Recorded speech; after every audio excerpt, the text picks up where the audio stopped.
All right, something y'all need to know. The level of pettiness for a narcissistic person is extremely high. There's two types, right? The first level of pettiness is average, mediocre, cool, and calm. That's when they discard you.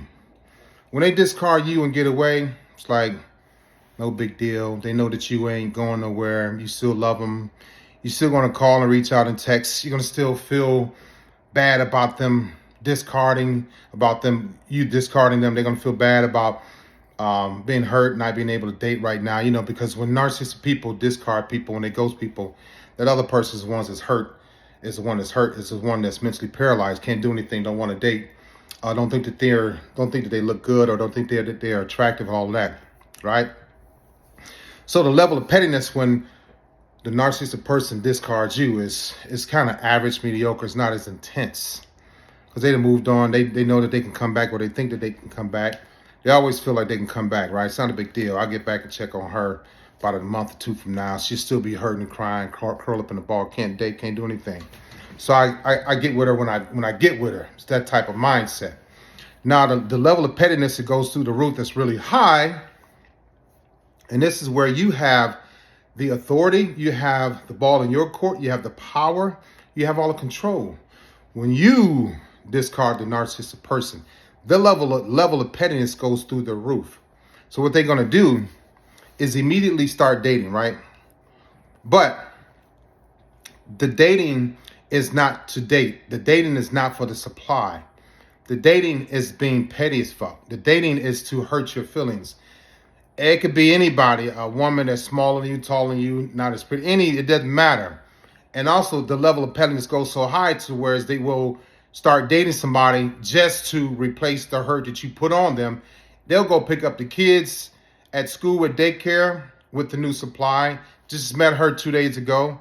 They come to the kids' games, cheerleading practice, all of that. Now all of a sudden they want to show up and be a family member with the new supply. But it's not about, oh, I moved on, I'm feeling good, and I got over you. No, it's to hurt you. It's to shock you. It's to make you feel bad. That's that level. So they'll go to an extreme. I did a video about narcissistic people going to extremes to hurt you. They'll go to any level of extreme to hurt you, to break your heart, even at the cost of hurting the children. Not physical harm, but hurting you through the children by having another woman or man around the kids, and you all just broke up. They don't think about how the kids are feeling. They don't think there's always second, third, and fourth orders of effects when it comes to breaking up and divorce and moving on. When a narcissistic person does that, whether it's cheating or not, if they just left early, whatever, goes with you, they get somebody else, they don't think about hurting the kids. They want to hurt you. And if they hurt the kids in their mind, so be it. The kids will be okay. They'll get over it. But that's not always true.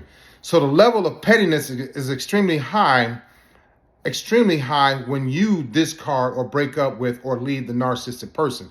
So my statement to you is, when you do that, make sure you are ready to see some BS.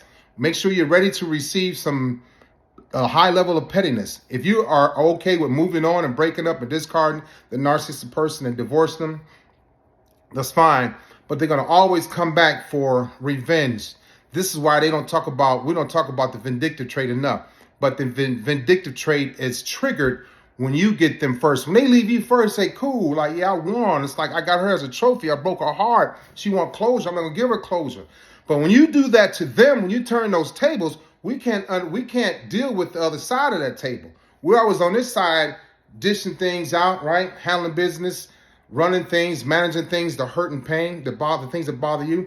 But when that table turns, when it's coming at us, we don't know how to deal with that. So what do? We immediately, instead of going into survival mode, we immediately go into attack mode to hurt you. When the tables turn, when we break up and it's over, we should go through therapy and, apologize. But narcissistic people don't do that. We take the path of least resistance, the path that's going to hurt you the most. So we're going to get somebody to hurt you immediately. When you say, it's over, Leon, I'm done, I filed for divorce. Trust me when I tell you, narcissistic people are thinking immediately to get you back. It could be the next day. And they'll do it. It's like, make you think like, oh, well, he had her the whole time. That's the first thing to come to your mind when a narcissistic person, when you break up with them, divorce, and put them out the house, whatever, they go get somebody else. They want you to think, oh my goodness, Leon had her the whole time. Then you tell your girlfriends, girl, can you believe? Now you resetting to your pain. Girl, can you believe he did that? We just got the divorce papers Friday, and he was at the club with another woman Saturday. My girlfriends told me they saw him. Your girlfriend shouldn't be telling you that shit. But it's not even about the next supply. It's about hurting you. And the other woman or man doesn't even know that they're putting their life in danger, because you could flip out and lose it on that person just like that. Because you get emotional about the breakup, about the divorce, about them moving on so quickly, because it's hurtful. But narcissistic people don't process other people's hurt. So that's why it's so easy for them to move on and bring somebody else around your kids, around your family, around your friends, in the vicinity of your job, so you can see, and they can see the hurt in your face. So if you get away from a narcissistic person first, make sure you protect your heart, your soul, and your spirit, and your children.